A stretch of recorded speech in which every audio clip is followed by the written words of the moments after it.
Boom. Episode 23, although episode 3 for guests. And this coward, somebody that I love more than anything in the world, is my younger brother, although my bigger brother, KJ Carta-Samuels. Mitch, why don't you soft intro this guy for us today? Oh, man. All right. Well, we have yin and yang of the Carta-Samuels family. Two guys that could not be more different, but also more similar at the same time. It doesn't make much sense, but when you get around them, it makes complete sense. Man, this is a guy, KJ Carta-Samuels, who's been so instrumental in my journey, just sharing what he's gone through himself and what Austyn's gone through. These two guys together are a special bunch. I'm glad that you've heard what I've gone through, heard what Austyn's gone through, and finally get to hear what KJ has gone through. He's a special, special dude who loves people.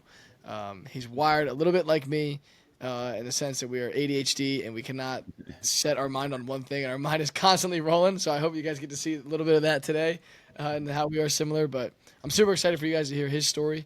And I'm excited for you, KJ, to share everything that you've been through and who you are as a person, because it's a hell of a guy. He's a hell of a guy. Yeah, and I'll give kind of the bullet points for all of you guys just to understand it as we get started here. And the big thing is as his older brother, like KJ, awesome kid growing up, had a lot of different interests and a lot of things that he found appealing to him, and was always very curious to explore new skills, and found football like his sophomore year of high school. And really, my brother is somebody who I look up to in so many ways, because when he finds something that he wants to do, like, there is nobody that's going to commit to that and pursue that more than my brother is. And he's willing to go to extents that most people aren't. He's going to want to know at the most granular level, like the details behind everything he's doing. And I think a lot of that is what led to his success. So you come into then becoming a 4-star Elite 11 quarterback and getting offered from the University of Vanderbilt and committing to Vanderbilt, and then ultimately making the decision to go to Washington, and goes to Washington, doesn't play at Washington, and late in his career kind of has a revival and decides, like, I want to do this different. And that leads to him being able to go to Colorado State. Has a hell of a year at Colorado State, despite tasting adversity like all of us do in any situation, and then goes out to Germany with this skill set that he's found, throwing the football, where you're going to listen to somebody for the next hour that is one of the best throwers of the football on the planet. And anybody who's been on a field with this guy, anybody who's been in his presence while he watches the ball, it is undeniable. And I think as we get into some of the details of him talking about it, you'll understand why he has that type of skill set. Besides just having some pretty long ass arms and some big hands, this guy has a lot of information that he's been able to apply. And so, KJ, I think where we start this thing is, like, I think for most guys, like, they look at you, they look at what you accomplished in high school, and they go, damn, you were a 4-star Elite 11 quarterback. Like, that is as big as it gets. You were one of the top 11 guys in the country. You were up there with Deshaun Watson and all these guys. Like, and yet something that you and I have discussed is, like, did things really change because of that? Did you perceive yourself differently because of that? For all these high school kids that are out there that want so desperately to be recognized in that era, I guess the question is, like, what was it like to be recognized like that as an athlete coming out of high school? And then did that change anything about your approach or about the way that you did things, being that notable of a high school player? Yeah, I think when I got to that level and maybe became a Elite 11 quarterback, or even I think just getting my offer, honestly, it was like that was all I was setting out to do originally. And so I think it was a big lesson for me, especially in life, where, I don't know, I thought that my life was going to be set. I thought that if I earned a scholarship, that my life was going to be set, that I was going to have no worries, no pain ever again for the rest of my life. I don't know why that was something I had made up in my head, but I got that, which was an amazing accomplishment, but nothing changed. Nothing changed. I was still the same person that I was, and I still had so much to work on in myself personally. And then it just became a new goal. It was now, okay, well, I earned that. Now I got to go start in college. Now I got to go try and play in the NFL. Now it's a new goal. It's never ending. There is no end point to this journey. And so I think that was the biggest thing that I learned through that. But also, I think the only positive, or like a big positive that it served for myself was just recognizing that I am part of this class. I am at this level. I think my own like determination of who I was or what I could be was something less, honestly, previously to becoming a part of the Elite 11 or receiving that scholarship. So it kind of shifted, the bar of where I had set myself to, which is that, yeah, I'm a pretty good player, but now I realize, okay, if these guys are putting me in that, like, I really can accomplish anything. I'm at the top of the top. So I think it served me in a lot of ways and helped me in a lot of ways, but also, yeah, it made me realize like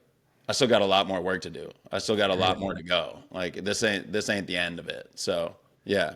For sure. And I mean, with that, like, it's a tough thing to do, but like, if you could, for everybody that's listening, like, assess yourself as a high school player in terms of just like what you looked like, what you felt like where you were at, what your competency level was as a passer, as a quarterback, just kind of break down the way that you felt about yourself, because clearly you were recognized as being one of those top 10 guys in the country. So for you, how did you feel about your skill set and what you looked like and what you were at that time?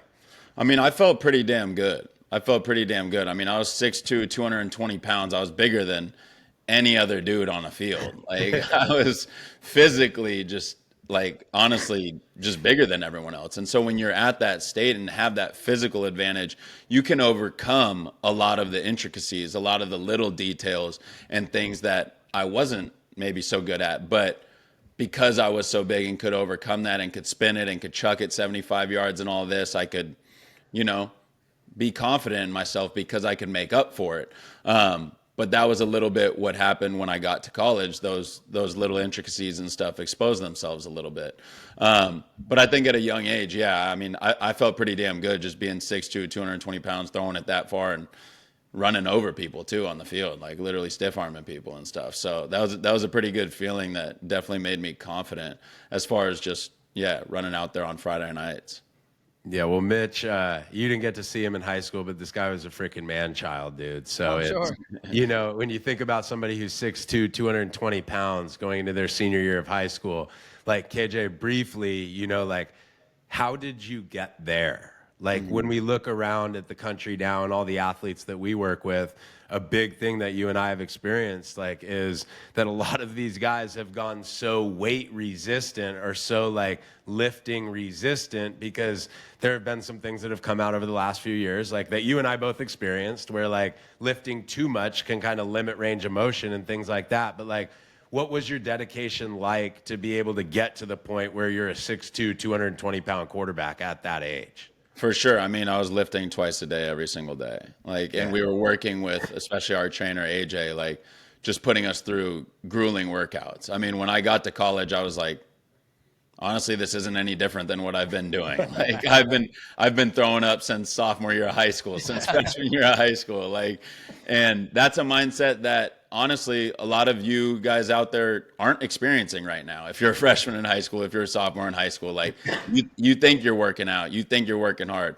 You're not. You really aren't. And you need to start working out harder, honestly, because it is definitely going to give you an advantage. You need to get every advantage that you possibly can be. And yeah, that's the thing, is that definitely I wish I would have like introduced more stretching and more like recovery as far as like keeping my abilities, for sure, which came to light in college. Like I had some deficiencies for sure.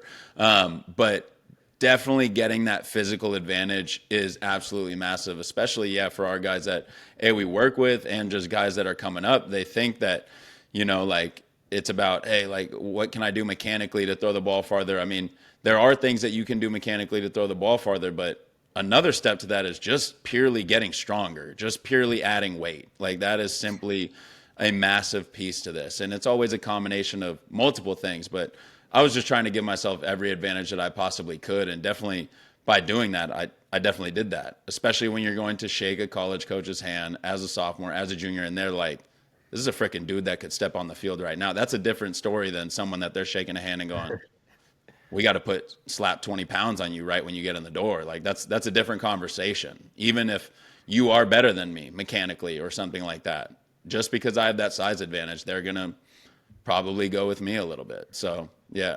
Hell yeah. Well, obviously we're going to jump into the college career here in a second. I see this episode, guys, for those of you listening, like we're going to go through his college career, then his professional career. And then I see Mitch and him kind of really going back and forth just on some throwing stuff and sharing their ideas and their philosophies and thoughts and their experiences together.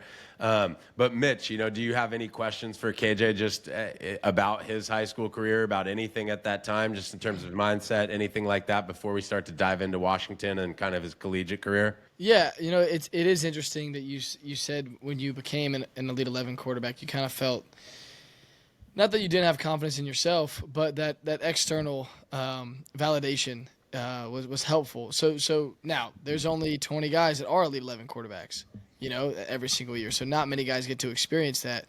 But it is an awesome experience. And what were some of the things you took away from being there for those few days, throwing with the other top guys in the country? Did that help grow your confidence? When you were there, were you like, okay, I can spin it with the best of the best? Or did you feel like, all right, these guys are on a different level? Oh, 100%. No, it was definitely like, yeah, I'm top 5. I'm top 10. Like it was like even of the top 20, like I'm top 5, and that was a cool experience because you always see what guys are like from video, and you can watch tape of someone, but like getting in person and being around guys is so much different. And you're like, oh my gosh, like this is, yeah. Like I remember just some tapes, I would think some guys were going to be different. And then we got out there and I was like, oh my gosh, this guy is like blowing me away. And I didn't think his tape was that great, but then it's just always an interesting experience. But no, it definitely boosted it even more to realizing that like, that's really where the dream started, I think, was having that experience and going to that, being like, well, if I'm here now, where can I be if I keep this train going? Like, this is my class. Like, if I'm taught, like, and I feel I'm already taught, like, let's just keep this thing going, and I'm gonna stay right there. Like, that's 100%. So it shifted a mindset to be like, let's go be the one. Let's go be the one of this group, not just the top 5 or top 10. Like, yeah. So, yeah. Yeah, well, as you transition into college, like let's use that as the pivot point where it's like you go to Elite 11 and you have that experience and you come out knowing that you throw it as well as anybody your age basically in the country. Mm-hmm. And now you're stepping up into the Pac-12 and you're about to play for Chris Peterson, one of the best coaches in the entire country. And people didn't know about it when you got there, but your program was about to go to 3 out of 4 like college football playoffs in a row here over the next 5 years. And the number of NFL players that you name drop on me that were in your locker room is absolutely ridiculous from your time there. But you get there, and basically your freshman year, like they had the returning starter, like all of those things, but it's your redshirt freshman year where everything begins. And I think like for any of the guys that are listening, especially the guys that know the Carta-Samuels brothers, like Mitch said, you know how different we are. And I got up to college and I was like this ignorant bull seeing red that was like, just give me the fucking ball and let me go play. Like, let's do this. You are a far more cerebral like quarterback, and you think about many more things than I did, whereas I'm like, just give me the ball, bro. I might not even know what cover 2 looks like. Just give it to me and like let me figure it out. You wanted to know that you not only knew everything you needed to do mentally within what was going on, but also physically. And so I think a big point of leverage that'll be a fascinating conversation topic as we talk about your early career at Washington was you get into a quarterback competition with Jake Browning. And that quarterback competition is a thick fall camp experience where you guys are neck and neck. And the inevitable starter, whoever it was going to be the starting quarterback for a top 10 football team in the entire country. And so speak a little bit about that war in your redshirt freshman year and start to give us some insight into where your head was at and what that thing kind of went like as a redshirt freshman. Yeah, I mean, I think even leading up to that point, in high school we ran a wing tee and we were a very run-based heavy offense. So I hadn't had much experience being in a shift in motion offense and stuff like that. And so taking that redshirt year to sit back and learn all of that was huge, first off, because I was even struggling at first with just mentally getting down the plays as far as the functionality and being able to like literally shift motion guys across the field and stuff like that. That took a little bit of time, which was awesome for that first year to get that redshirt year, to get that under my belt. And once I felt that I had that like kind of in the works, then it came down to executing. Then it came down to playing. And in my battle with Jake, yeah, my freshman year, definitely the thick of it. And definitely I was playing damn good. I was playing damn good. He was playing damn good. And it's crazy because, yeah, we were going neck and neck. And I felt good, like at my ability to know where to go with the ball and all of that, but it was simply about just distributing the football, simply down to just distributing the football. That was this little inkling, this little thing, this little scratch inside my head that was pissing me off and bothering the shit out of me. And it didn't matter. It really didn't matter about the war. Like on paper, where you're seeing two guys go at it neck and neck, but really I'm going at it neck and neck with myself. That's always how I've been, is that I'm like, if my thing is right, I don't care who I'm going up against. I don't care. Like I really don't. I know if my thing's right, there's no one better than me. And There's so the no inkling, KJ, the inkling, what was the inkling? Like, just for everybody listening, like, what was the thing that you were struggling with at that time? Simply distributing the football, knowing that this ball was going to go where I wanted it to, knowing that, all right, I got cover three, this corner's off. Yep. I got a little 10-yard out cut off a 3-step drop, just rip that thing. And it would kind of be a little bit low. And I'm like, what the hell is that? What the hell is that? Like, and I'm trying, and I'm stepping more into it. I'm pushing more into it, dying even more. Like that shit just noodling around in my brain and not being able to just flip the focus and just be purely in the moment, except for I was listening to the chatter in my head, thinking about that. Like simply just that.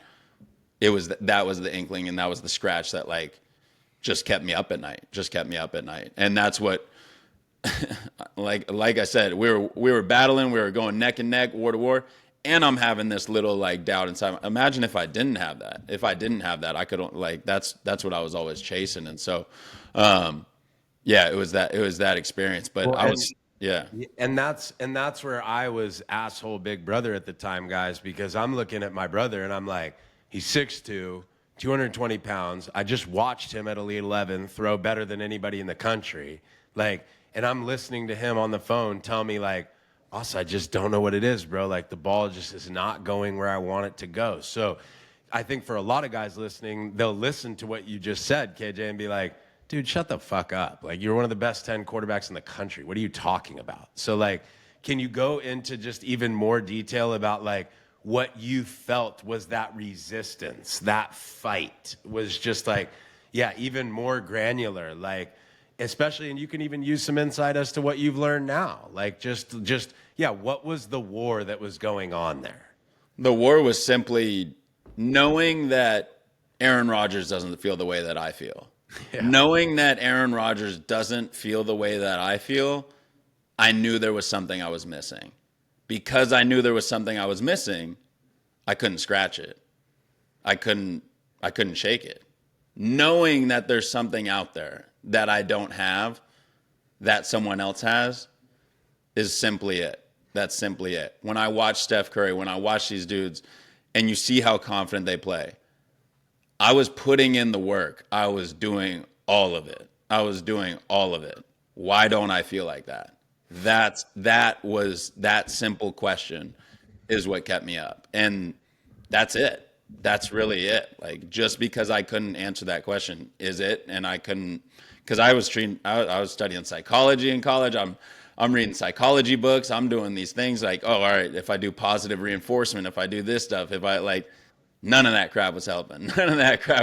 Honestly, personally. And not to say that stuff doesn't help. I just think we all have our own different, unique experiences as far as what gets us across the edge and what gets us over the hump. But mine was something that was this question, this burning question inside my mind, that I knew that there was an easier way and a better way, but I didn't know how to get there. And that was simply it. And that question is what pivots into everything else was that, so you get beat out, like barely, but you get beat out. And so now you're the backup quarterback.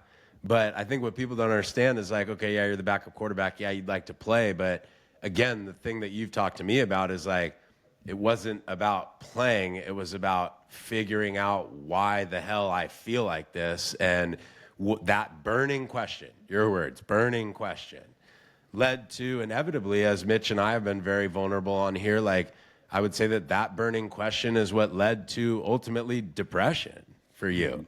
Yeah. And so now we get into part of the darker times at Washington where it's like this question of why is the ball not feeling and going in the direction that I want it to? I'm working as hard as I can and not feeling this improvement. I'm stuck. The weight's getting heavier. I can't figure it out, and I'm trying to figure out after everything I've put into it. And that takes you into kind of a very, very dark period there of college that, as you open up, like what was that dark period and just what was all on the line and what were you thinking about at that time? Yeah, well, I mean, even during high school and leading up to this time, like I had been battling OCD my whole life, and I don't even like to put labels on myself. I don't even think I don't like to say that I have OCD or anything like that because it's all a state of mind, and if I slap that label on myself, I can use that as an excuse for why I can't get better or why I can't I don't want to put that limitation on myself. But this was something that I experienced. So I would say that I was experiencing OCD. But I was struggling through that through high school and all the way through college. And this was just kind of another symptom of that, where it's an intrusive thought that comes into your head. You can't shake it. You can't do anything else. It's all you can think about. It's all you can focus on. And so this was just kind of another manipulation of that. And that extended into other areas of my life as well. And so it seemed that, and this is the nature of OCD, is that the harder that you work at it, the harder that you try to figure it out, actually the worse that it gets. Actually, the more that you sink into a hole. And that's so counterintuitive of everything else we've been taught in our lives. Is it not? That I think our parents from a young age, and I think a lot of good parents, raise you to believe that if you work hard for something, you should see output, you should see improvement, you should see yourself getting better. The harder I worked, the worse I got. And that's a tough thing to accept and to rationalize. Again, I'm a logical guy, you're more emotional. I logically couldn't accept that or understand that. That I'm working harder and I'm kind of declining. It's such a delicate balance.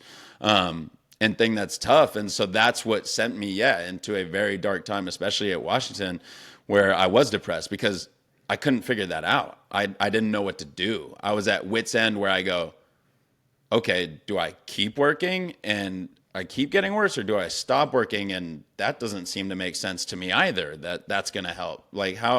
So it was just really tough where I was like, I don't know what to do. I don't know what to do. And because I didn't know what to do, I was just waiting. I was just waiting and just honestly just letting time pass and trying to just figure something out that was going to alleviate me from this and pull me out of this. But yeah, it was very tough because I really had nothing to hold on to. And that's when this dude's vices turned into snowboarding and some other things, and we'll jump into that in a second. But I think, along the topic of OCD, I got a crazy brain over here too, but it ain't that. And Mitch, you initially talked a little bit about the way that you think and the rapid nature to the way that you think. And I think that there are a lot of people listening that are like, damn, I relate to that a lot. And so, Mitch, as you listen to what KJ is saying, something that I've learned about OCD, just talking to a lot of different athletes that have OCD, is it doesn't really look the same for everybody. It is a little bit different. So, Mitch, for you at the opening of this episode, you were you related to him on that. Talk a little bit about the way that you think and just if it's similar, different, or how you see OCD and rapid thought and all of that. Yeah, I think something me and KJ both struggled with is just our mind, we had the will to get better is there. And I think I can speak for KJ and myself that there was nobody in the country working harder than either of us. And to kind of not see the results was super frustrating. And instead of, kind of just taking a deep breath, all it made us do was just think even more, dive even more deeper into looking at it, figuring it out, and working even harder. Mm-hmm. But I can relate to KJ in so many ways. I think, tell me if I'm wrong, KJ, but your ability at the Elite 11 and your ability at Washington, you were probably a better thrower at Washington, but the mindset of just knowing that something wasn't right totally hindered you. And I've been there. In 2021, the 21 season, I was the backup at Wake, and there were games that I didn't want to go into because I did not trust myself to put the ball where I wanted to go, and it was really not a physical issue. Like, I didn't really miss. I just knew that the way I threw looked different than Aaron Rodgers. And when I knew that there was a better way to do something, it crippled me because I knew that I wasn't doing it the best in the world. And I know, KJ, we talked about that all the time when we first met. That was the hardest thing, was just understanding that there's somebody else out there doing it differently and they're doing it better, and that means that I'm completely wrong. So you just lose complete faith and complete trust in yourself. And I know we've talked about that, KJ, but if you want to elaborate on that, because I know we spent hours talking about that when we first connected a few years ago.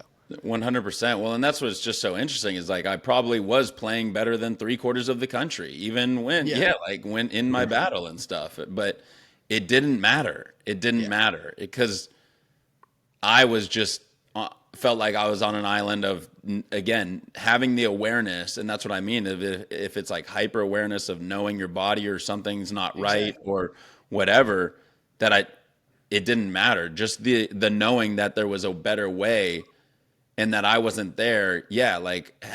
Made me feel deficient.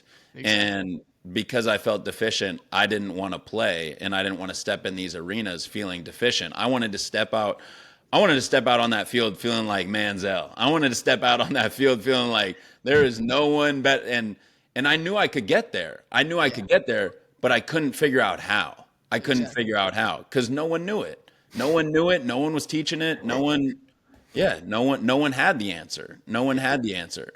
And then, Yeah, and so that burning question that leads to you guys not trusting yourselves and being in that position, KJ, we were in that thing together, and this doesn't go on for a couple months. This doesn't go on for one off season. This goes on for 2.5 years after that. Mm-hmm. And to sit there with a question without an answer in sight, and to sit there in a situation where you had, on the front end of this, had major goals and aspirations for yourself that now were just frozen in time, stuck with a question that didn't have an answer. Like, I know that you felt stuck. Mm-hmm. And many people relate to feeling stuck, like in their careers. But many aren't willing, and I'm talking about the people that have played and been in our shoes, to actually share what being stuck looks like, feels like, and ultimately how you even keep going day to day while you're in that period. Mm-hmm. And part of the reason that I look up to you so much is because we've talked about the depths of that. And then now I see this guy standing in front of me who's just a fucking unbelievable person, an incredible ball coach, and spins it as well as anyone I've ever seen in person. Mm-hmm. And so we know that that's where we've gotten, but now take us into that. You're sitting there for 2.5 years with a question you can't answer, and I'm sure your mind went to every single end of every part of the earth. But what did you do to kind of cope with that? What were your remedies for that? How deep did it get? Yeah, just take us into that. Well, I mean, the connection between my life and what I was doing on the field is they're exact parallel.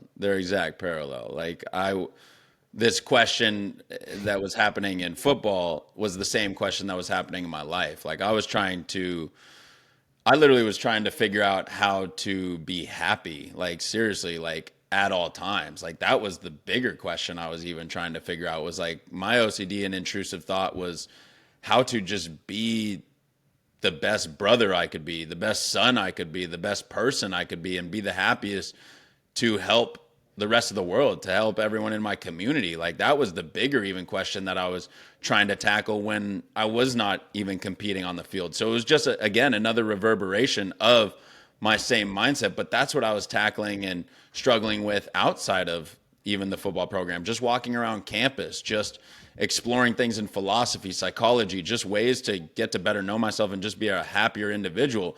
And that was a question that I was struggling with all the time consistently. And so ways that I was coping with this was, snowboarding and trying to read books and go to the nth degree to find this answer in this space. And really, like, what honestly ended up alleviating me from this was simply learning about the process that was going on in my mind, even becoming aware of OCD, what that was, what was actually happening. Then I became aware of, like, oh, this is just a cycle that is my state of mind and kind of my mental mentality. It's not so much that there is an answer to this, there is a way out. This is just kind of the nature of what is going on inside my head and just that process. And so I was looking for any outlet that I possibly could. I mean, as far as longboarding, snowboarding, doing anything to just get me out of my head.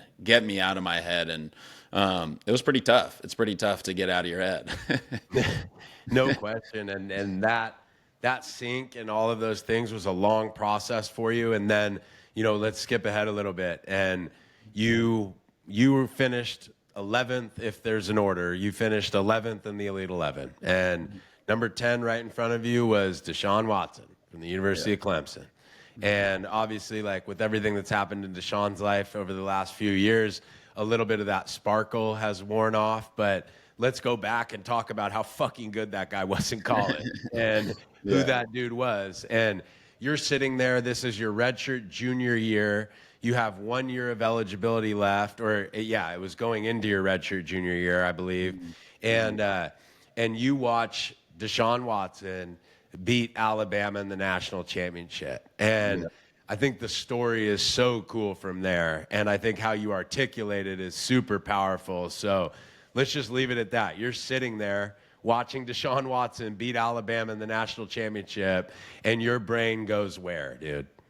Yeah, well, first, I mean, just at the Elite 11, like, I knew he was the best one, honestly. Like, that dude was a freak. That dude was a beast. And I was like, all right, this dude's tough right here. And so, and then, I remember, simply sitting on the couch watching him in the national championship ball out. Then I went into the quarterback room and watched the tape back, and it was one of the best games I had seen a quarterback play. Like, just, it was insane.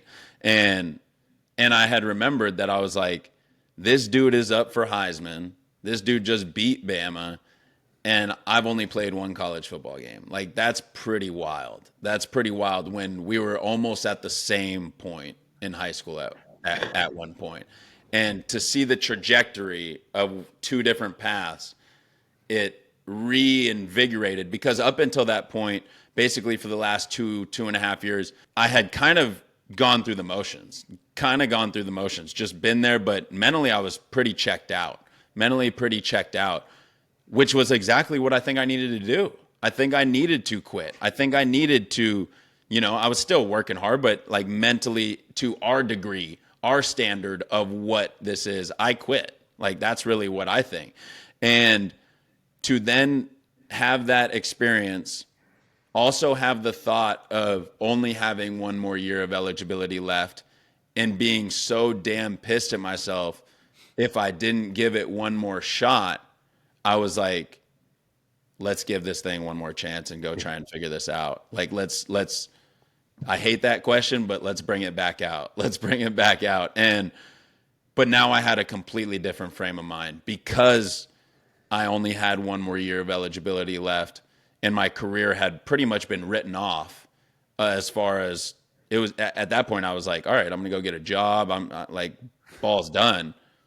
I didn't care anymore. I didn't care what anyone else thought. I had nothing to lose. I had already lost everything. I had already lost all my goals, whatever I was trying to accomplish going to the NFL. It was already gone. So if it's already gone, who cares? So I literally was just like, I had no rules inside my head. I had no barriers anymore. I was like, I'm going to go figure this thing out for myself with nothing. I don't care. If it gets worse, who cares? It's already been pretty bad. Like, so then I was just like, let's go. So then, yeah, that's what allowed me to figure it out, because I wasn't holding myself to needing it to be done a certain way or anything like that. It was simply now whatever I go figure out on the canvas and figure out, that's what I'm going to do and see what happens. And if it gets worse, it gets worse. Let's see. Hell yeah. And so the puzzle begins there. And that puzzle is now like, I still have this burning question, but I have a freedom of mindset to say, I'm not going to try to fit into anything that I tried to fit into before. I'm going to rediscover this for myself.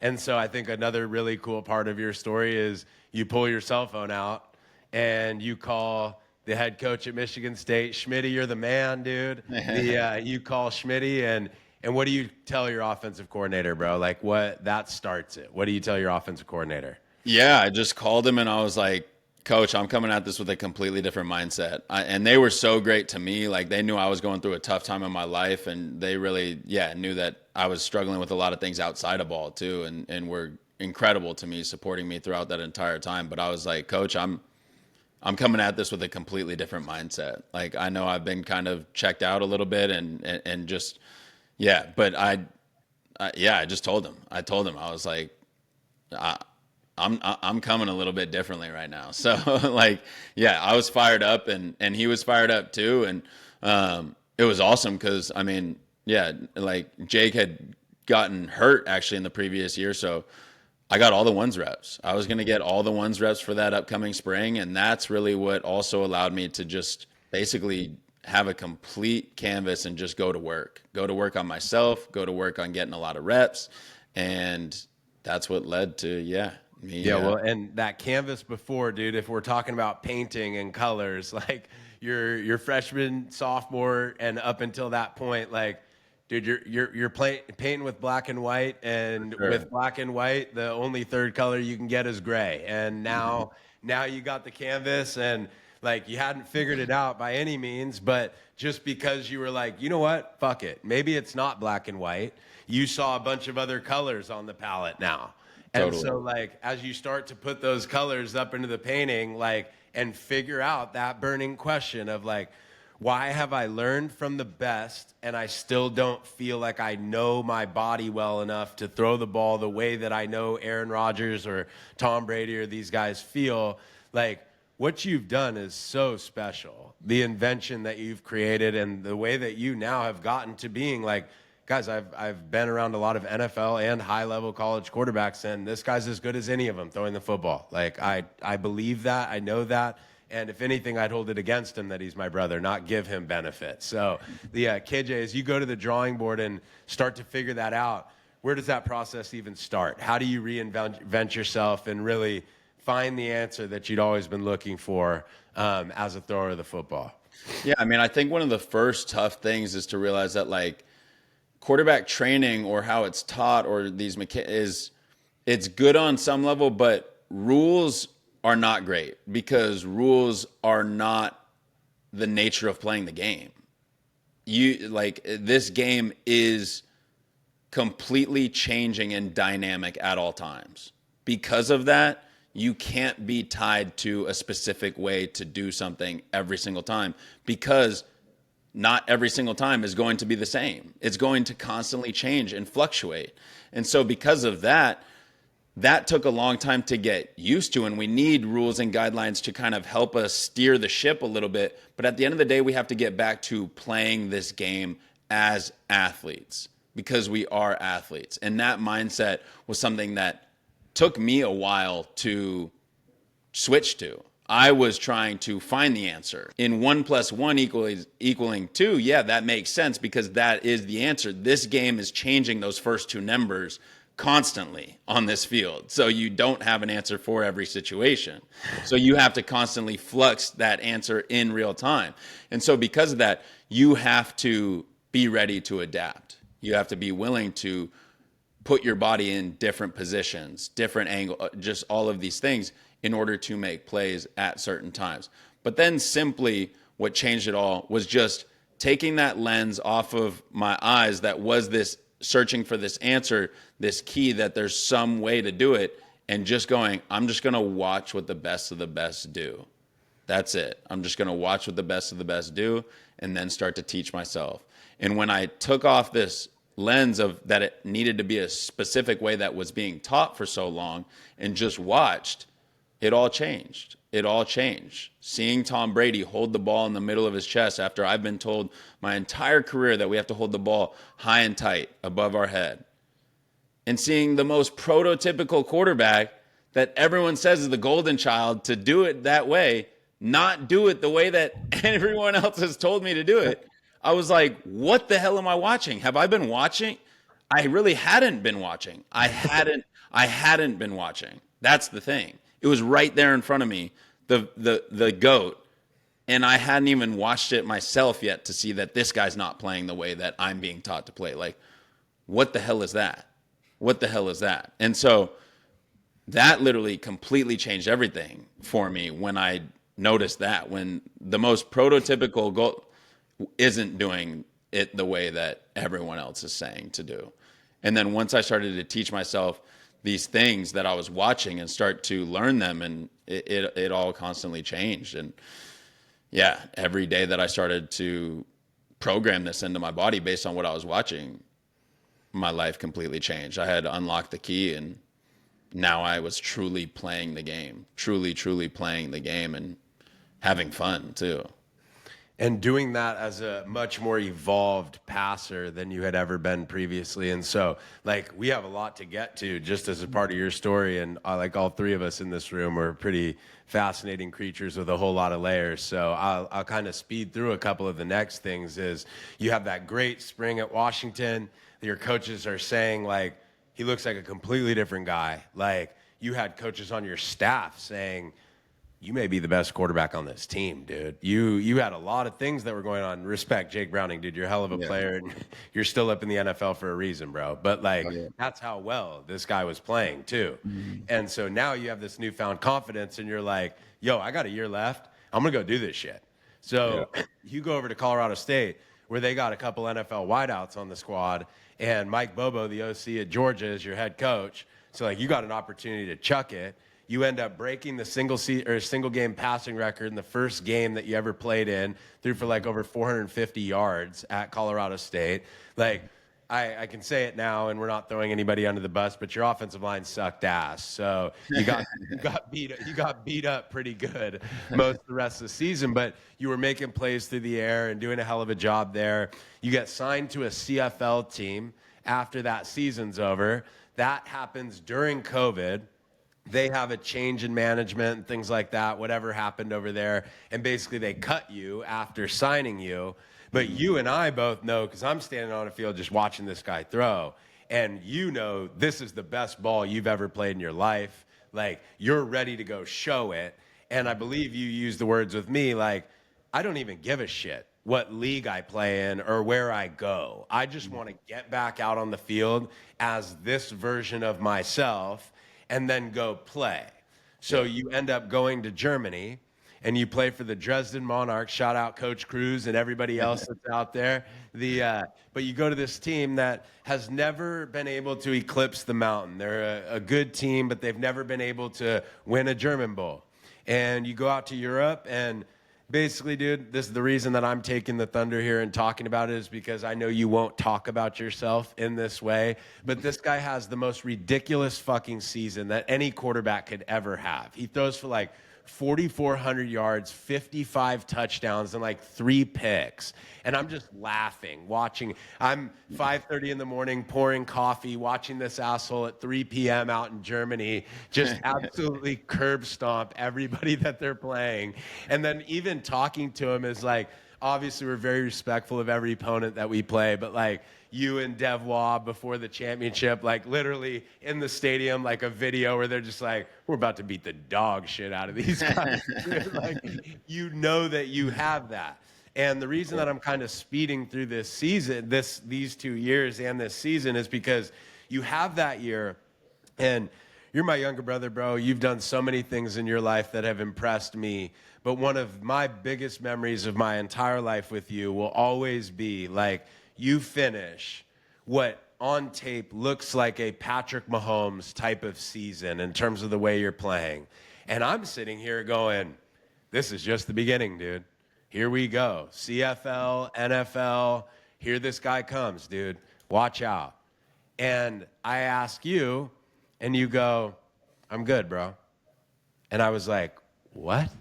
Like, what do you mean you're good? And you were like, I'm good, bro. I found the feeling I was looking for.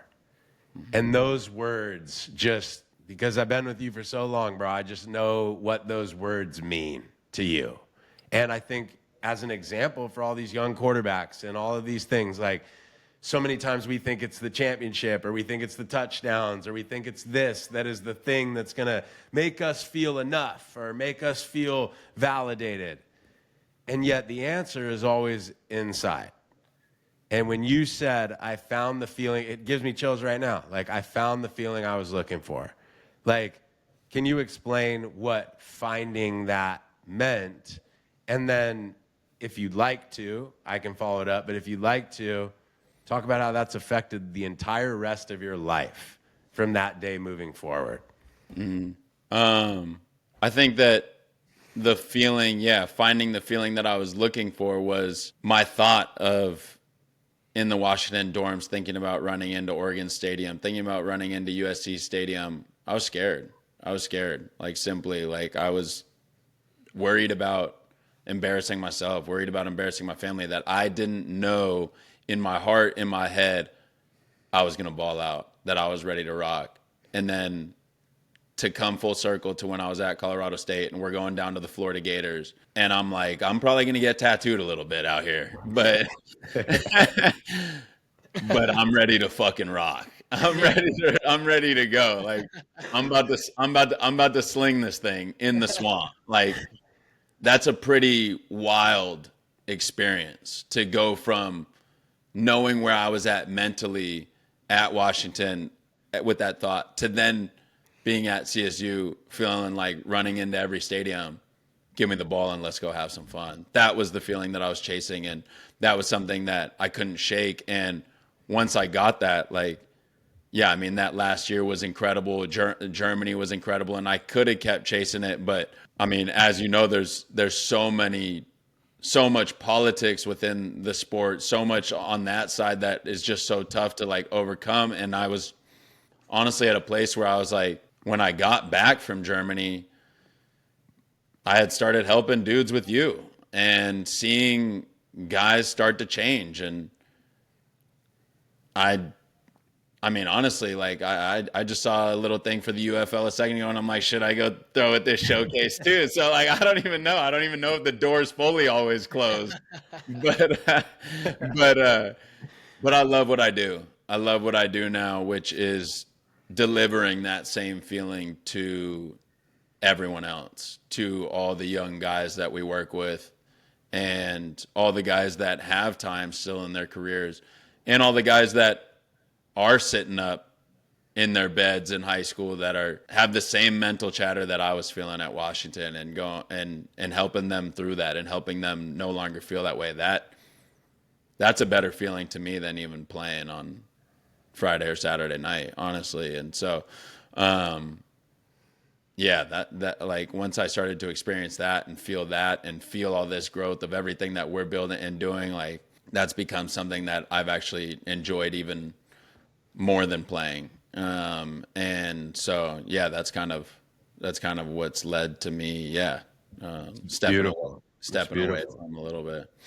And all three of us in here are very purpose driven, just in terms of taking our pain and ultimately then figuring out why that pain was there and how to get to the other side of that pain. And then ultimately being able to now teach and deliver that to others is like, that's what we believe. Like, it truly is the need of the human spirit is contributing beyond yourself. And like, that's what all three of us feel. Now, this idiot right here, Mitch Grivis, he hits us up at Wake because he watches you throwing. So like he sees you spinning the shit out of it, and that's how we meet Mitch, is through that. So you got Captain Curious in KJ, who goes all the way to the end of it and finds the feeling. And then you got Junior Curious in college, who's looking for where that answer might be. And Mitch, I don't want to take the words out of your mouth, but like now I want to jump into a little bit of like yours and KJ's banter back and forth, like your guys' dialogue of like,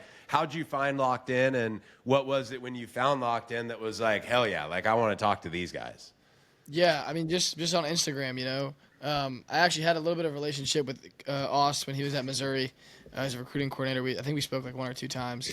And then in my high school career, in going into college, I never had an accuracy problem. I just like KJ, like I hit every throw, and when I missed a little bit, it didn't really bother me because I had a lot of success on the field. And as I got older, I kind of started to see what hard work looked like. I was a huge Tom Brady fan, and I was like, okay, this guy dedicates his life to football, so I want to be the same way.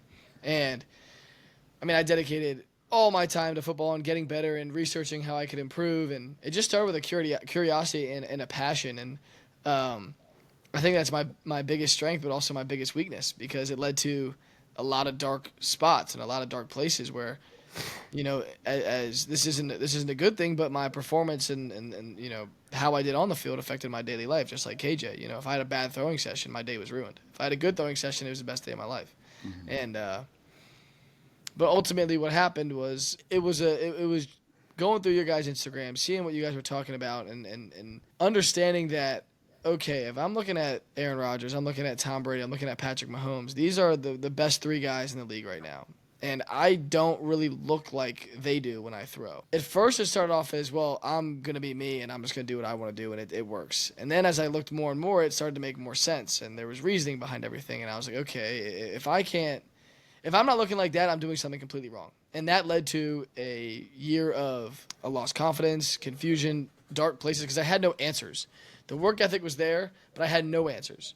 And finally, I put my pride aside and reached out to you guys, and we first connected, we started talking about, the emotional side, the mental side of quarterbacks, and I was like, fuck this, dude. This is lame as hell. Like, what are we doing here?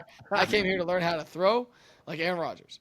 And little did I know that the mental and emotional side of things would be way more beneficial, and as we did that, started connecting even more with KJ and talking about the whole throwing thing and just getting answers, and it got to the point where when I'd miss a throw, I'd be excited because I knew why I missed a throw. Mm-hmm. And that's kind of how my journey changed, because, I could say you guys both saved my life and probably saved a lot of relationships in my life, because I was a lot more pleasant to be around, just emotionally, mentally, and physically. And that's obviously, I'm so thankful for you guys. I love you guys more than well, fuck yeah. And Mitch, you come into it and like you were in a bit of the cookie cutter mindset. Like you had been programmed for a long time. So like, yeah, you and I did our work, but then as you jump in with KJ and like KJ's story and now what he's able to deliver, like what were the things like, because when you talk to KJ for the first time about throwing, like it is like you're talking to a fucking alien, because it's like this guy approaches this through a completely different lens than other people do. So like, what were your immediate thoughts as you listened to him? And then like, how did that end up growing into like, you finding like that feeling of what he's talking about? Yeah.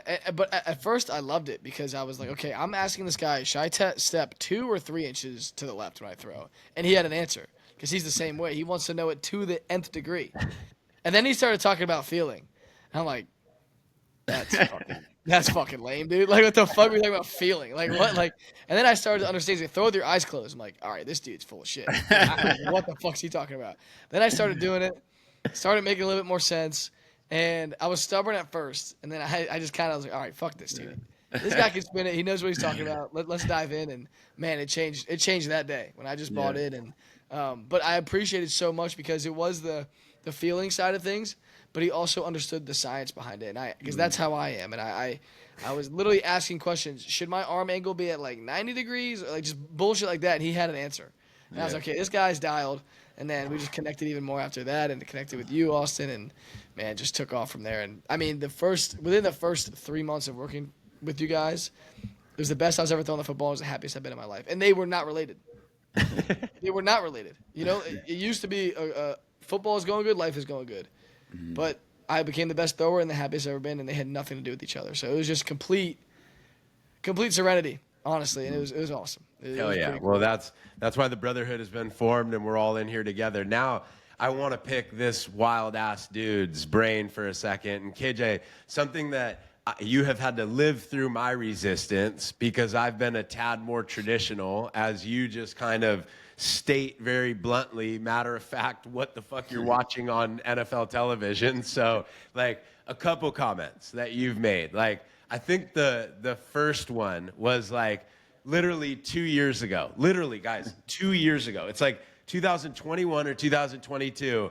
And this dude looks at me one day, and he's like, yeah, bro, the whole NFL is going to be Chris Paul's, dude. And I was like, what the hell are you talking about, dude? Like, what does that even mean? And he's like, dude, just athletic distributors of the football. They're literally just going to be moving around, shaking around, and just making plays, dude. And I was like, I don't even know what the fuck you're talking about. And and now you see like Noah Fafita, Thomas Castellanos, Caleb Williams, all these guys who are playing the position this way. You know, we've talked about like your legs being a massive part of this position now. Like, again, because both of you guys are so blunt and direct with me about the things you say, because I can be airy and kind of all over the place. And like, you guys tend to tie me back to the ground, and you just go, dude, like, look at football, bro. We were dropping 5-7 step drops and a hitch 10 years ago, and now we're in fucking gun every play throwing perimeter screens. So like, I think, KJ, one of your major superpowers is just your ability to not worry about what the big messages are that are out there and just state what you believe. So, like, what do you believe about the evolution of the quarterback position and where we're at and what you think is changing at large? Just kind of bring us into your thoughts on all of that.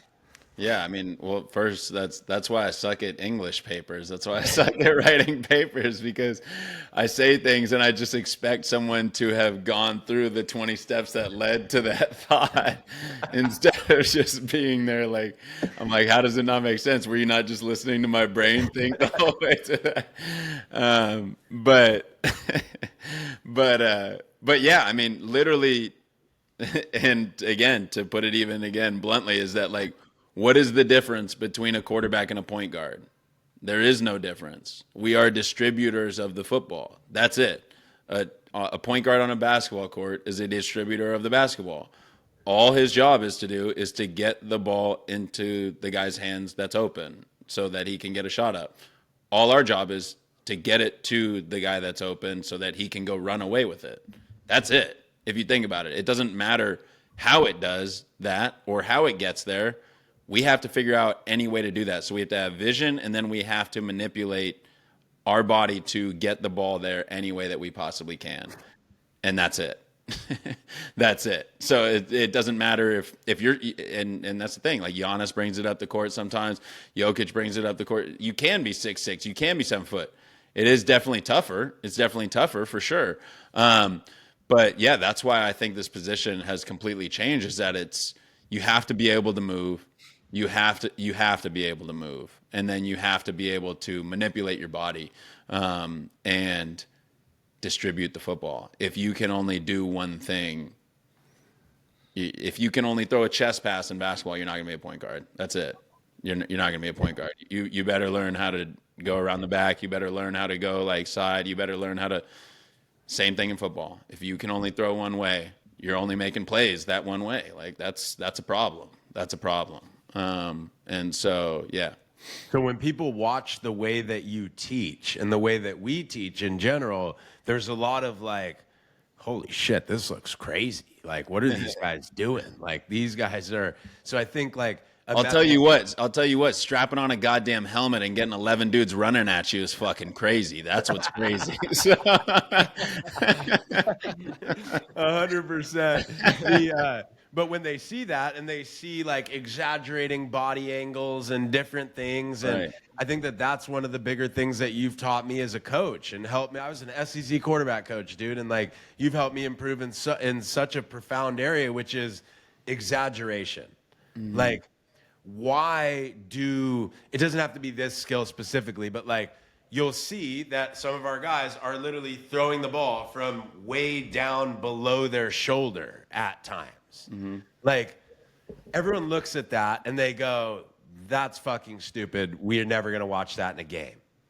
No, you're fucking stupid because you haven't asked the question as to why we're doing that.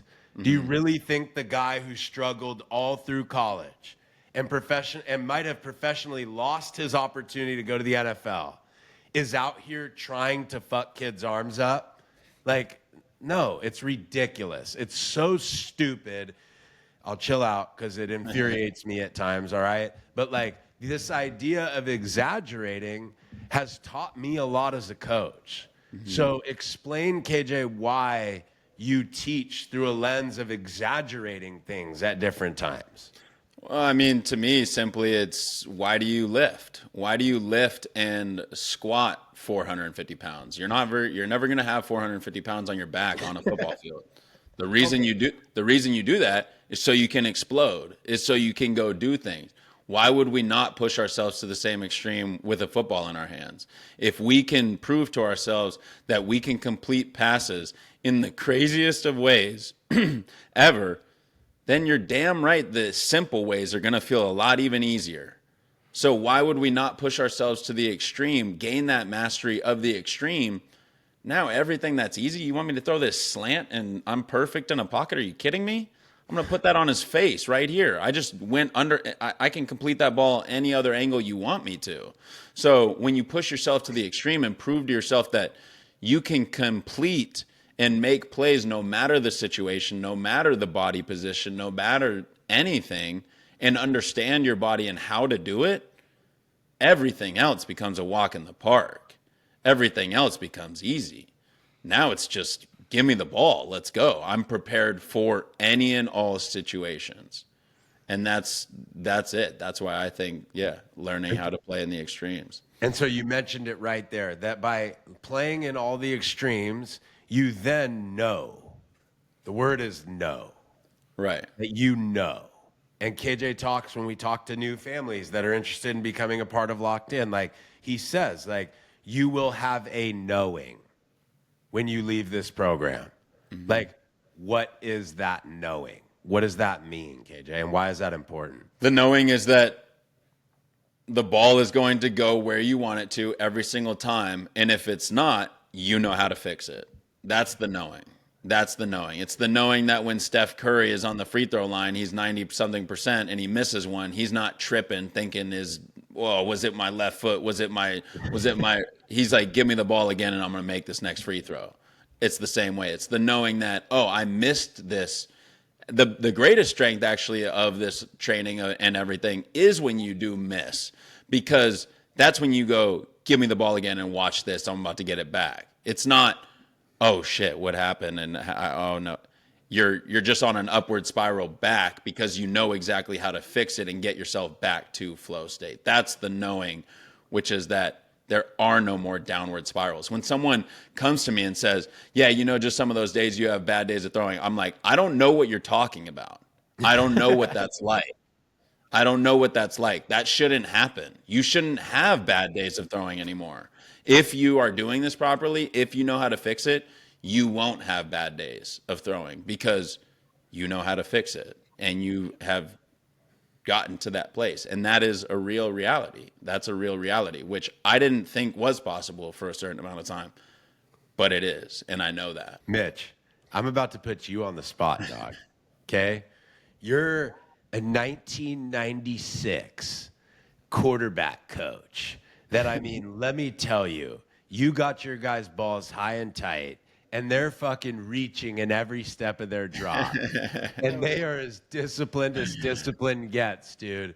And you're sitting here spiritually disturbed by what this man is saying right now. What would be a question through that vantage point, or something that you really struggle with through that lens that you would be like, what the fuck are you talking about, dude? And you have an opportunity to kind of challenge him. Like, what would be kind of a couple things or a thing that you challenge him? Because I think there's a lot of high school coaches right now that are listening to this that are going, yeah, this fucking sounds great in theory, and these guys look cool and all nice, but like, there's no way that what they're talking about is actually real. Like, Yeah. be that guy and just ask him a couple questions or just a couple perspectives through that lens. Yeah, the first two things that I feel like are against the norm, or not the norm, but the old school norm is one, why drop the ball lower in your shelf? Because you feel like if the ball is up here, you're gonna get it out quicker. You know, it's gonna be right here. Why drop the ball lower? And the second question would be, why not stride when we throw? And how does that not? When we don't stride, how do we have any power with no stride? Because that was the biggest thing to me. I never understood that. That was so confusing to me. And then I remember you were like, put your weight on your back leg. And I was like, how much? You're like, all of it. And I was like, what? I was like, what do you mean all of it? That's not even possible. And then I did it, and I was like, oh, wait, I've made 10,000 throws in my life just like this. I didn't know. I just never knew I was doing it. Right. And so just like the question of why change the shelf and why not striding, because those two things, like, oh, the ball's out quicker and you're getting power on the ball. Those are like the two things you want as a quarterback, and that just totally changed my belief. Yeah. I mean, first, yeah, the shelf thing is it's about being relaxed. It's about being relaxed, as you know now, but that as something, as a being, like a machine that is like, I don't even want to say machine because we're definitely like much more out of the box than that. But we have to have a long lever. We want to have a long lever to be able to throw the ball as far as we can. If you understand anything in physics, science, all of this stuff, a longer lever is going to create more power. When you Can you explain what a longer lever means? a longer lever is your arm. So like just when you're releasing the ball, like we want to have our hand as far away from our body as possible, creating the longest lever with our arm so that way we can produce the most power on the football. And when you tense your shoulders by holding the ball high and tight, when you're tense, what is that doing? Is that elongating or is that constricting? It's constricting. And so you're automatically decreasing that lever length. And so now you're decreasing the power potential you can put on the football.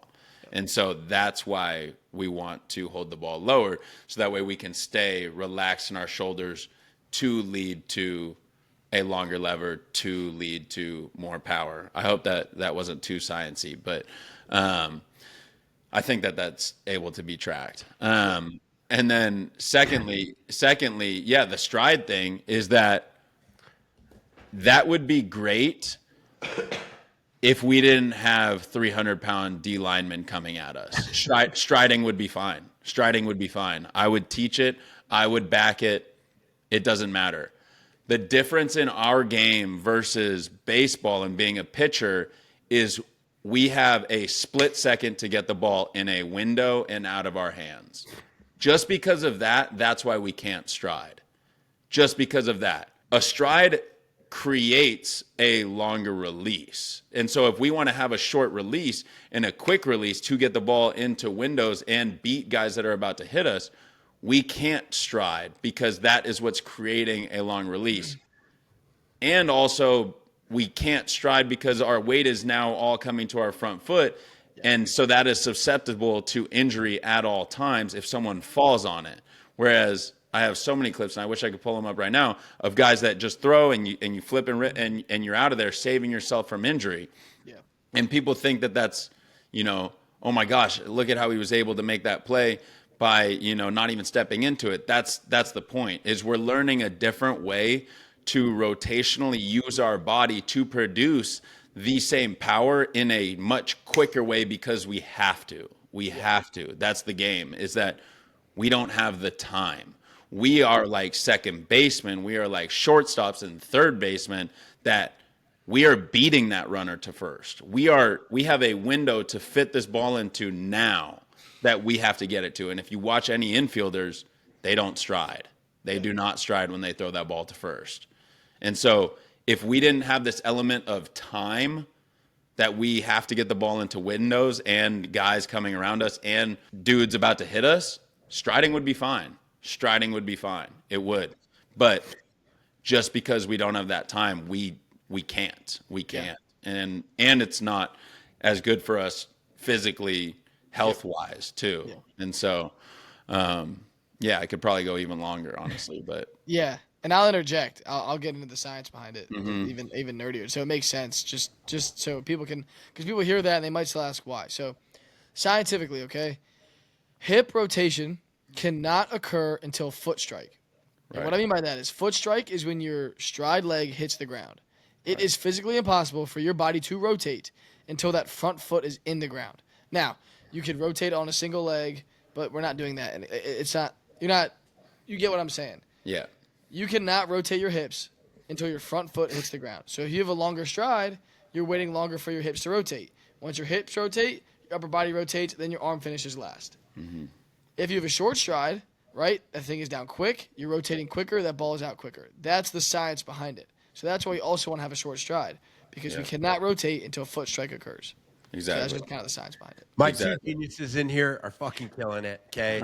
Now go into my ignorant ass, and I'm a good ball coach too, guys. Relax. But I want to ask two separate questions, one to KJ and one to Mitch.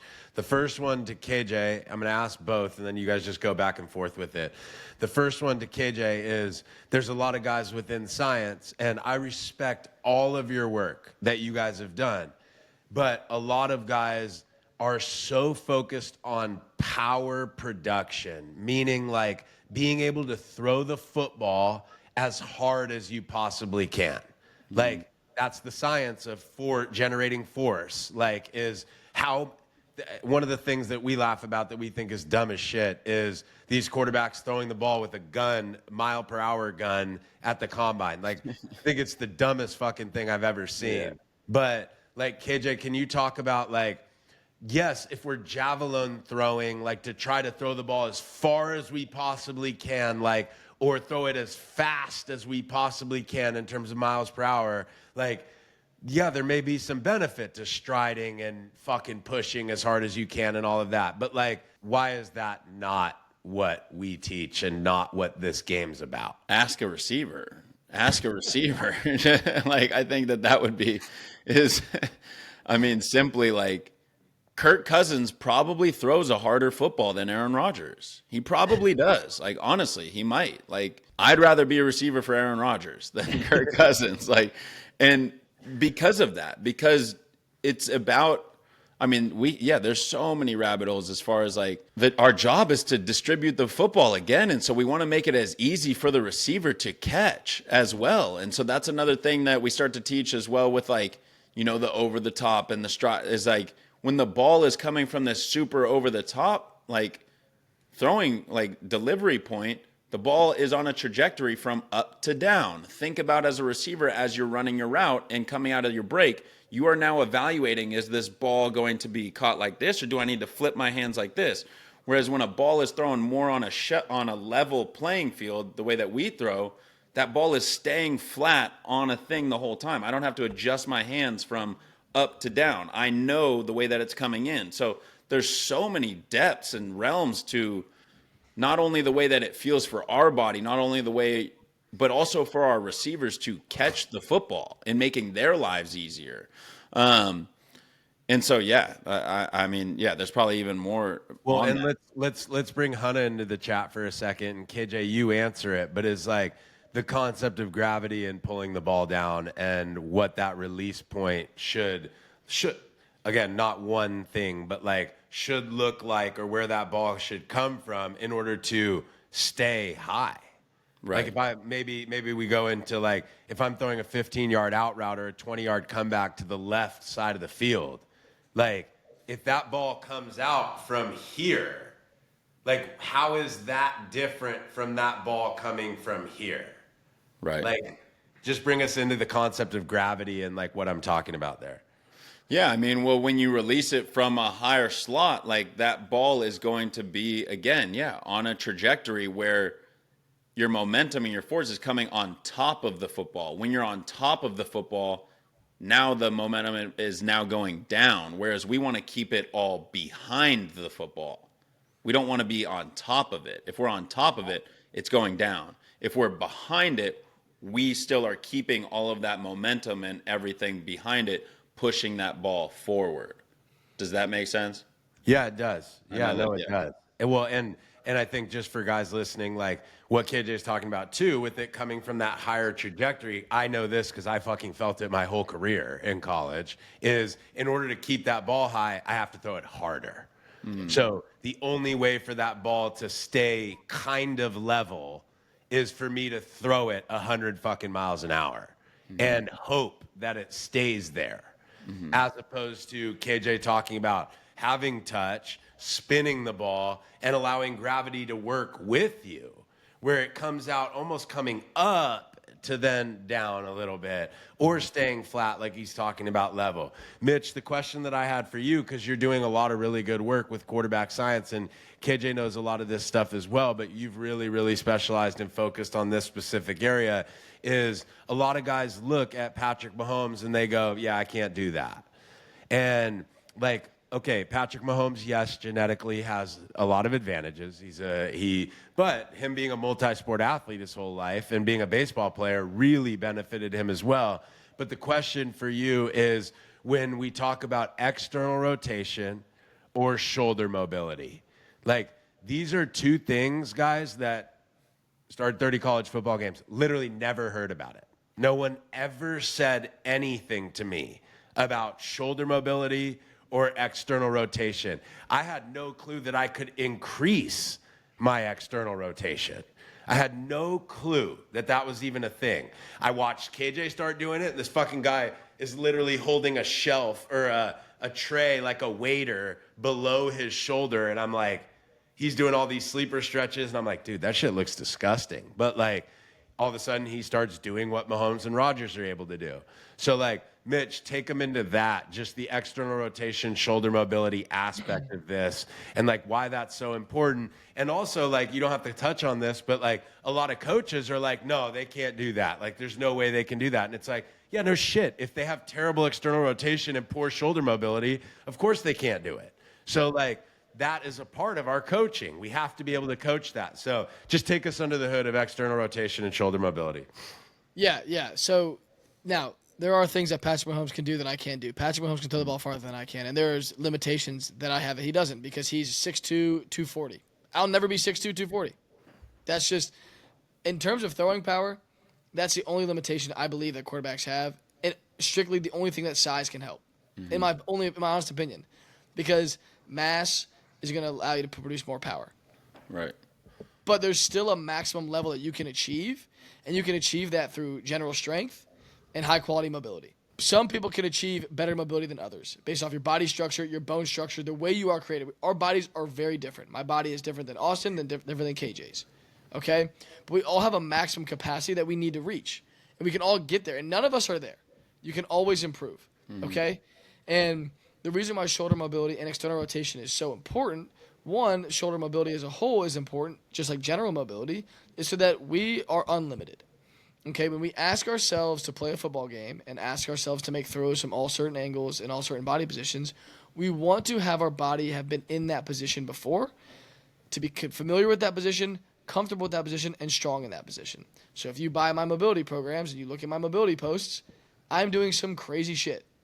Okay, there's a lot of basic stuff in there, but there's a lot of stuff that is very outside the box. And that's not because football is played that way, just like throwing. I'm training my body to be able to do whatever. So when duty calls and I need to make a certain throw, my body can do it. So that's why shoulder mobility as well as general mobility is so important. Now, to get to external rotation, the science behind things, when you go to throw, this is external rotation, okay? Your ability to move your shoulder, your ability to move your hand backwards, okay? In that position. And that is called your layback position when you're throwing. The more layback you have, the more whip your arm's going to have coming forward. It's Newton's third law of gravity. Equal reaction has opposite, whatever. And a reaction has an opposite or equal reaction. You guys know it. I don't. Yeah.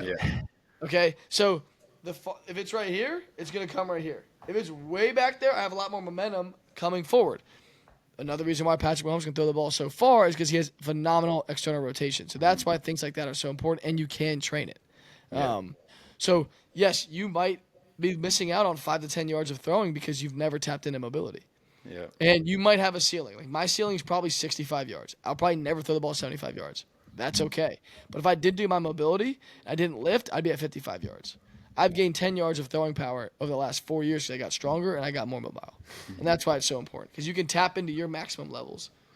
Or you're a high school senior listening right now, pissed at us because you're like, why can't I throw it 55 yards? And you step on that scale in your whitey tighties and it says 162. Yeah, grow up. Grow up. Eat a fucking ice cream cone or something. No question. So let's let KJ finish this off because it was a hell of an episode. So much fun to talk about it. And guys, just, reach out to him. Like, we all have our own personal experiences, and this guy's mastery and his personal experience and the way he does it. He's my brother. I may be a little biased, but if I'm going to learn how to throw the football, I probably want to learn from the guy who throws it the fucking best. Probably. Just a thought, just an idea. That 5'10" fat guy who didn't play quarterback probably doesn't know it as well as the guy who has done it at the highest level on every level and now has made it his life's purpose. Just saying. Anyway, KJ, I like to finish this episode with just, what would your message to young guys out there be? You've worked with so many of them. It can be in whatever capacity you want, but just these guys that are listening, like, what would your message to them be, just in generally speaking, as it pertains to the quarterback journey? Yeah, it's tough. But if something feels off, it is. There's a reason for that, and there's a way out. There is a way out, and there's an answer. The other thing would be very, very careful of the limitations that you put on yourself and other people put on you. Be very careful, and it's hard to figure that out because on one hand, it can help. But similar, just as how I would relate this is the OCD thing, where like, there's two ways I can go about that diagnosis, or there's two ways I can go about that recognition of that, where I can either use that to now be my greatest excuse as to why I can't accomplish anything, as to why I should just pack it up and just become worse because I have an excuse. Oh, I have OCD. I can't. Yeah. Don't let that define you. Don't let that define you. Don't let these limitations that other people put on you or anyone, go figure it out for yourself. There is a way out, and you can accomplish, just like Mitch said, we are limitless. I do believe we are limitless. It's simply just the means of figuring it out. That's the problem. That's the hard part. But they are out there. The answers are out there. There are ways out there. And so like, if you're going through some tough shit, just keep battling and shit. There's brighter days. Trust me, even though it doesn't feel like it. I need to remind myself that every day. But I'm happy I'm still here. I'll tell you what. You're damn right. And most of them are answered under the locked-in roof, and a little bit of quarterback science too. But KJ, obviously appreciate your time. We're going to have you on way more when we start cracking into Billy Wiles and Dylan Graham and all these boys that are going to be coming on here. But I hope you guys learned a bunch. Mitch, you got anything to close us out? No, just thankful for you guys. Been a hell of a journey. Keep rolling. And if we're rating passers in the chat, we're going to go KJ1. Me too. There's video footage of a 5'10" white kid in Austin, Texas from March, absolutely spinning it. Uncontested. Yeah, I was a one-legged dog at the time. So are you comparing yourself to a handicap? Is that what we're saying? I thought we were limitless. Yeah, limitations. Yeah, you're right. Tearing your ACL twice is not a limitation, dude. I'm back. I'm healthy. And guess what? Instagram Live is going to taste all of it. All right. Love you guys. Get out of here, dude. Love you guys. Love you, boys. Love you, boys.